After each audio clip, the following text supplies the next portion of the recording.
La question suivante est la question d'une sœur qui dit: vous disiez qu'en tant que musulmans, nous sommes plus heureux que les non-musulmans. J'ai ressenti ça à un moment de ma vie quand ma foi était vivante. Mais là, je fais des efforts pour la retrouver, mais j'ai du mal à être assidu comme avant. Je me sens malheureuse, j'ai moins la joie que j'avais avant. Je sais que le problème vient de moi. Que dois-je faire pour retrouver cette joie dans le cœur, cheikh? Barakallahu fikum. Naam, ce qu'il faut savoir, c'est que il y a trois sortes. Disons, il y a trois sortes de créatures, ou de vivants. Regardez. Il y a les anges en lumière. Naam. Ensuite, il y a les shayatins. C'est le mal. Naam. Signe du mal, subhanallah. Ensuite, il y a l'être humain qui est au milieu. Maintenant, plus tu fais les adorations avec sincérité, même si elles sont pas nombreuses, plus tu commences à monter vers le haut, c'est-à-dire vers le monde des anges. Quand je dis monter, tes pieds sont toujours sur terre, mais tu sens ton cœur monter. Tu t'allèges, tu te sens léger. Tu voudrais voler de joie. Tu te sens léger. Plus maintenant tu fais les péchés et délaisse les obligations et te détournes du sentier d'Allah Azza wa Jal, plus tu t'alourdis. Tu descends vers l'autre domaine des shayatines. Tu t'alourdis. Plus tu as du poids. Et plus tu descends vers la terre au lieu de monter vers le ciel. Et les anges, tu descends vers la terre. Et tu te sens lourd. Non seulement ton cœur est lourd, mais aussi ton corps. Non seulement ton corps sera lourd, mais surtout ton cœur. Tu sens un poids de chagrin dans ton cœur. Un poids de souci sur tes épaules. Subhanallah, d'où ça vient? Ça vient seulement que tu t'es détourné plus ou moins du sentier d'Allah Azza wa Jal.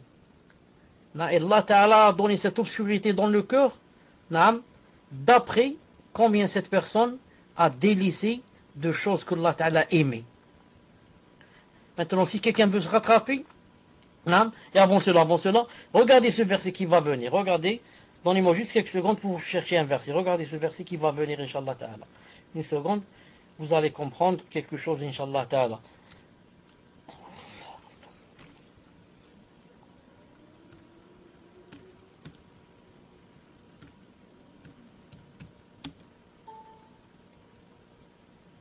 Regardez ce verset. التوبة 38 يا أيها الذين آمنوا ما لكم إذا قيل لكم انفروا في سبيل الله إذ ثاقلتم إلى الأرض أرضيتم بالحياة الدنيا من الآخرة فما متاع الحياة الدنيا في الآخرة إلا قليل الله أكبر.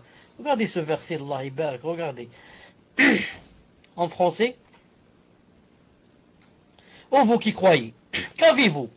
Lorsqu'on vous a dit élancez-vous dans le sentier d'Allah, allez faire le djihad, vous vous êtes appesantis sur la terre. La vie présente vous agrée-t-elle plus que l'au-delà? Or, la jouissance de la vie présente ne sera que peu de choses comparée à l'au-delà. C'est quoi ici ce que je veux dire moi? Qu'est-ce qui se passe quand on vous a dit faites ce que Allah Ta'ala aime? Ici c'est élancez-vous dans le sentier d'Allah, faites le djihad. Adorez Allah Ta'ala. Montez vers les cieux en l'adorant. Qu'est-ce que vous avez? Vous avez fait le contraire. Vous vous êtes appesantis sur la terre. Subhanallah, vous descendez vers le bas au lieu de monter vers le haut. Vous descendez vers la terre et maintenant vous avez un poids qui pèse. Vous êtes appesantis sur la terre. Plus tu fais des péchés, plus tu te sens lourd. Et ton cœur devient lourd et tu descends vers la terre. Tu ne peux plus décoller un peu vers le haut. Et plus tu adores Allah subhanahu wa ta'ala, plus tu es sincère, plus tu te sens léger. Tu veux voler, comme une plume. Tu te sens léger, tu aimes sourire à tout le monde, tu voudrais aider tout le monde, tu voudrais donner tout ton argent si c'était possible, tu voudrais ne pas t'arrêter de faire le bien, ne pas t'arrêter de jeûner, de prier, de. Et comme ça. Le prophète sallallahu alayhi wa sallam a dit dans un hadith Hassan, Cheikh al-Albani rahimahullah avait dit Da'if, ensuite est revenu, a dit Hassan. il a dit que l'ange avait, disons un toucher, si je puis dire, comme ça, dans le sens, une influence sur l'être humain. Et il a dit, le shaitan a aussi ce toucher sur l'être humain. C'est comme si, juste pour approcher un peu l'image, c'est comme s'il frappait comme ça, un coup, sur ton cœur. Il y a l'ange et il y a qui? Il y a le shaitan. Il a dit, quand tu sens, comme ça a dit alayhi salam, quand tu sens dans ton cœur, le khair et le bien, etc., les choses qui ont rapport avec Allah, le Jannah, etc., ça, c'est l'ange qui a fait son influence sur ton cœur. Et quand tu sens le contraire, tu voudrais ne pas croire en ces choses, tu voudrais faire le péché, tu voudrais que ça veut dire c'est le shaitan qui a fait son jeu dans ton cœur. Et l'être humain, nous sommes entre les deux. Chaque jour que tu vis, chaque jour nouveau, ça dépend qui va prendre le dessus en toi. Est-ce que c'est le shaitan? Est-ce que c'est l'ange? Si c'est l'ange qui prend le dessus, car tu t'es réveillé avec le dhikr, tu as commencé par la salat, ensuite peut-être tu as lu du Coran, ce jour-là peut-être tu as jeûné, peut-être tu vas faire de moment, tu vas aller rendre visite aux malades, ce jour-là ce sera l'ange qui aura le dessus sur toi et qui influera sur ton cœur. Tu passeras la journée, masha'Allah. Si jamais tu te lèves, à 10h du matin, tu n'as pas prié le subh, et tu as passé la nuit à la télé, et peut-être avec un film de choses horribles, a'udhu billah, tu vas te lever, c'est le shaitan qui a le dessus sur toi. Tu vas passer la journée, une journée horrible, noire, qui ne veut pas se terminer, a'udhu billah.